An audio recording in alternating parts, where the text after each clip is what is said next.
नमस्कार शेतकरी बंधूंनो, दिवसेंदिवस मजुरांची वाढत जाणारी कमतरता आणि वाढते मजुरीचे दर यामुळे भात शेती आपल्याला परवडत नाही।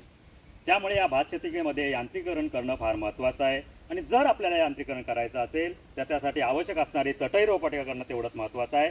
तर आपण आज जाणून घेऊया ही चटई रोपवाटिका नेमकी करायची कशी। तर प्रथम उन्हाळ्यामध्येच आपण शेणखत आणि माती सुकी असताना 2 mm आकाराच्या चाळणीतून चाळून घ्यायचे अशा प्रकारे। नंतर ज्या ठिकाणी आपल्याला रोपवाटिका तयार करायची आहे त्या ठिकाणी असं प्लास्टिक पसरून घ्यायचं आहे।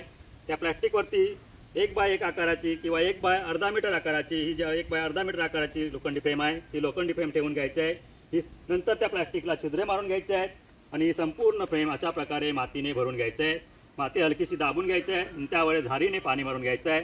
नंतर 1 स्क्वेअर मीटरमध्ये आणि अर्धा स्क्वेअर मीटरचे असेल तर 250 ग्राम, 1 स्क्वेअर मीटरची फ्रेम असेल तर 500 ग्राम याप्रमाणे भात पेरून घ्यायचा आहे। नंतर हे भात मातीचा हलकाचा थर देऊन झाकून घ्यायचा आहे आणि धारीने पाणी मारायचं आहे। पाणी मारून झाल्यानंतर लोखंडी फ्रेम काढून घ्यायची।